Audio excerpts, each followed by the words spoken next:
Alright, so I'm going to be showing how to open up and disassemble this Lenovo ThinkPad.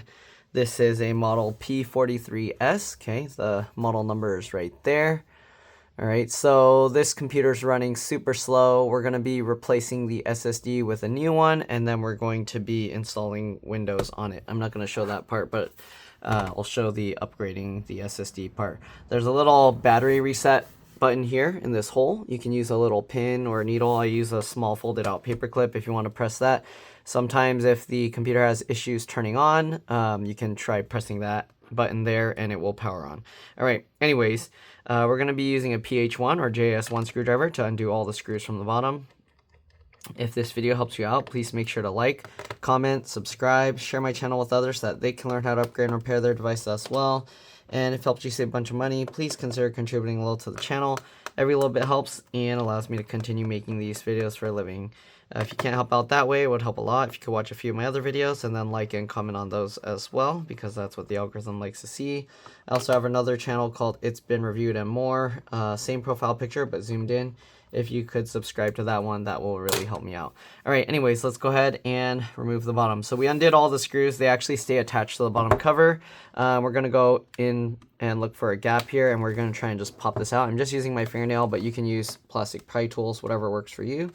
Okay, and we'll just go around the back first where the hinges are, and then we're going to go around the side here. Okay.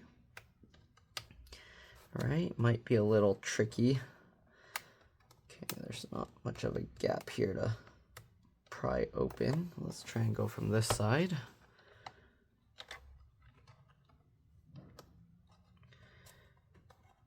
Okay, working our way down the side. Wow, these clips are holding really strong. I don't know if this one has some extra piece I need to remove first, but we'll find out. All right. So we're going to continue working our way around. Let's see if we can pry from the front area. Oh, actually, I think we can. Okay, so pulling that out, working our way down. Hopefully this one won't be too difficult. I'm also pushing with my thumb on the back here. All right, so we got most of that out.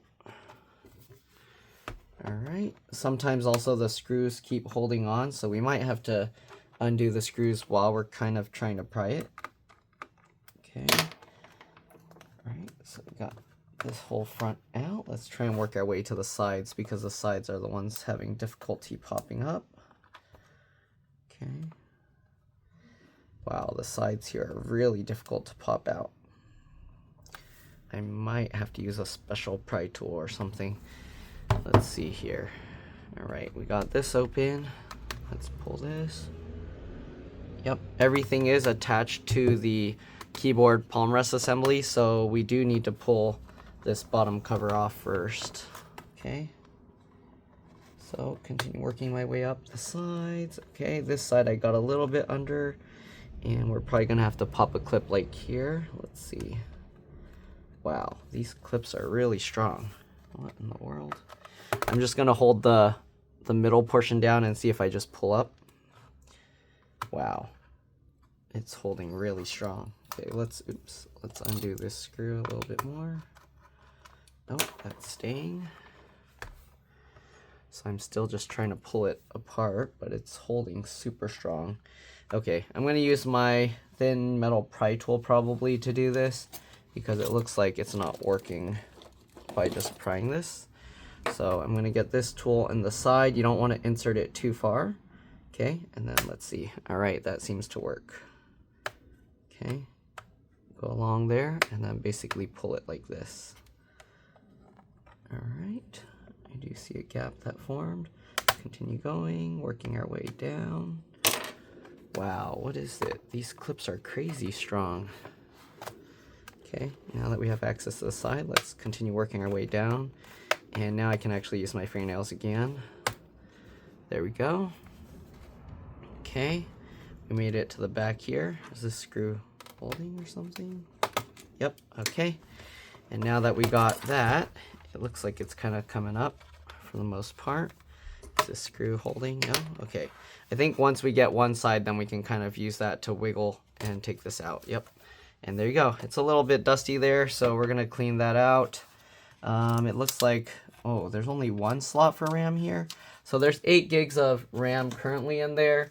Let me see, if I have another 8 gig stick, I can add 8 gigs of RAM to their laptop. So let me see what I have and I'll be back. All right, so I'm back. I actually have an 8 gig stick of DDR4 RAM.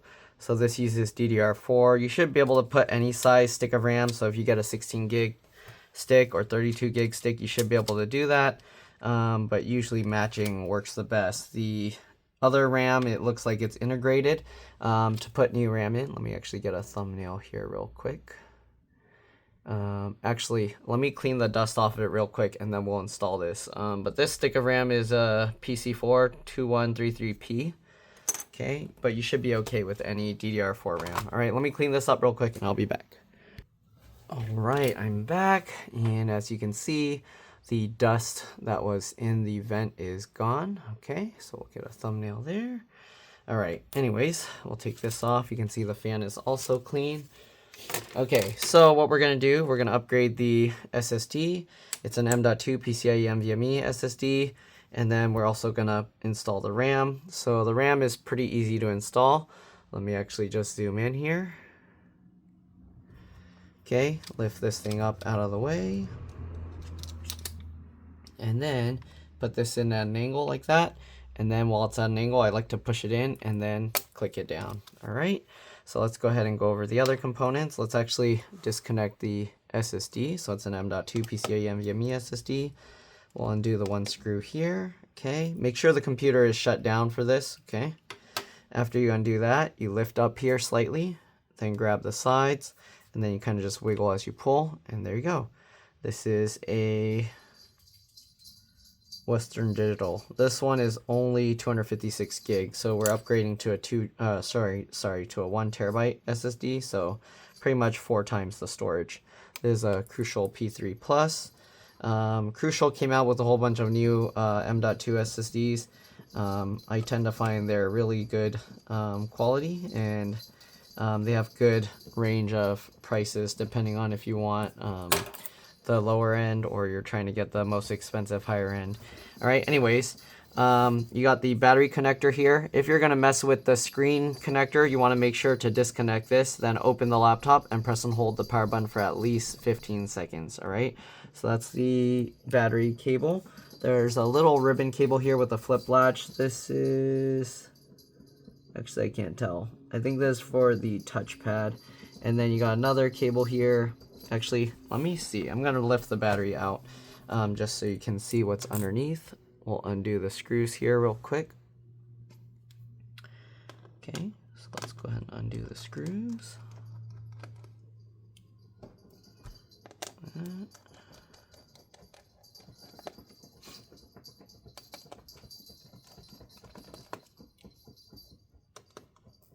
the last one here. All right, let's actually disconnect the battery connector as well. It has a little flap here that usually you would use to grab and then kind of pull this.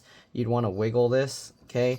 But usually I find what works better is to kind of get underneath the connector as close as you can, hold the wires, and then wiggle it side to side, or I guess technically up to down, but this way, to basically get the cable to kind of wiggle and pull itself out like that. All right, so there, then you can lift it up and slide it out. All right, the battery model number, where's the normal? Here. Model number is L18M3P73. So if you need to replace the battery, that's what you would order. Okay, I was right. This is the touchpad trackpad connector. This one is for the fingerprint reader. You have, wait, what is this little cable? I don't know what that is. There's a little thing here. This might be the sensor for when the screen is open and closed. That connects right there. You have a CMOS BIOS RTC real-time clock battery here. Connects right there. All right. Then you have this USB port here connected right there. These all have these little flip latches. There's the black latch there. Okay. What else? CPU is soldered to the motherboard, so you can't replace that. Fan connectors right there. You grab the wings and then wiggle and pull it. this looks to be attached to the heatsink, so if you need to replace or repair the fan, you're gonna have to pull the heatsink out or pull the whole motherboard out, flip it over, and then undo the screws. Okay, the Ethernet port looks to be part of the motherboard logic board. Actually, it's a separate board, so it connects with this little cable to here. Then the power button, this looks to be the power button, connects to the motherboard on a separate cable, right? Yep, that's the power button. Okay, so the power button has its own cable there connected. What else? It's interesting. I wonder if this board was repaired before, because usually I would think there'd be a latch, but it looks like someone stripped the cable here and then soldered it straight onto the button, the power button board, or whatever you want to call it. All right, there's one cable going in from the screen into here. It's underneath this. I'm not going to take that out, but most likely it's the same as this cable, which has a latch to pull it out. I'm pretty sure this is for the screen, LCD, LVDS, and then this cable is most likely for like the cameras and stuff. If you're gonna mess with the cables that go into the screen, again, you want to disconnect the battery, open the laptop, and press and hold the power button for at least 15 seconds. All right, we also got the speaker connector here for this whole bar. Okay, and the wireless card is actually soldered to the motherboard, so if the wireless card goes bad, sadly, you're going to have to replace the whole motherboard, logic board, whatever you want to call it. Antennas are here. You go from the tail and you just pull straight up. There's 2 antennas. All right, and I think that's about it that I'm going to go over. The keyboard is on the other side. The touchpad actually can undo the screws to take it out. There's screws holding it down. But the keyboard is from the other side. You'd have to take it out here. I don't see the mechanism for how you would pull this out. If I remember correctly, on this model, it might be similar to another where there's actually screws underneath the touchpad button, so you would pry these out, but I'm not going to mess around with it. If you want to find out, look for the P43S keyboard, and then you can check online and see what the back of the keyboard looks like, how it might be held in place. All right, anyways, now that we got the SSD and RAM in, we're going to go ahead and reinstall the battery. Okay, so the battery, let me zoom out so you can kind of see. Slide these little things back in, okay? Once you slide those in, you might have to lift it a little bit to make it line up right, and then lower it down, okay? You can go ahead now and plug this back in. Okay, line that up, make sure it goes in straight, and then I like to kind of pinch the 2 pieces together, just like that, to make sure it's in. Usually I don't like to just push on one side, because if the solder here is bad, it would basically rip it off the board. All right, let's go ahead and get these screws back in. Since the battery's connected, you want to be very careful. You don't want to accidentally drop something in here and short something out. But we'll get all these screws in. Okay, just like this. And then we'll put the bottom cover back on, and we'll boot our USB. So I have my Windows 11 USB installer. Okay, so there we go. We got the battery back in. We got this. Let's go ahead now and get the bottom cover back on. So it just goes on. We're going to go at an angle like this, because that's the side we took out last, although probably don't need to do it that way because it looks like everything is smooth here. So you kind of just line it up and then just press all around to pop all the clips in. Okay. And then you want to check and make sure that everything looks like it's clipped in. You can see this actually isn't clipped in. Ooh, made some dust come out just clipping it. All right, and we'll just go around and do the same thing, just pushing it all together. All right, it actually looks good. All right, so all the clips are in. Let's go ahead and tighten the screws back down. All right, so we'll go ahead and tighten the screws back in, and then we'll boot from our USB. If you're wondering how to create the USB, it's from Microsoft's website. If you're not sure where to get it, feel free to post a comment about that, and I will send you a link. All right, so we'll get all these screws back in.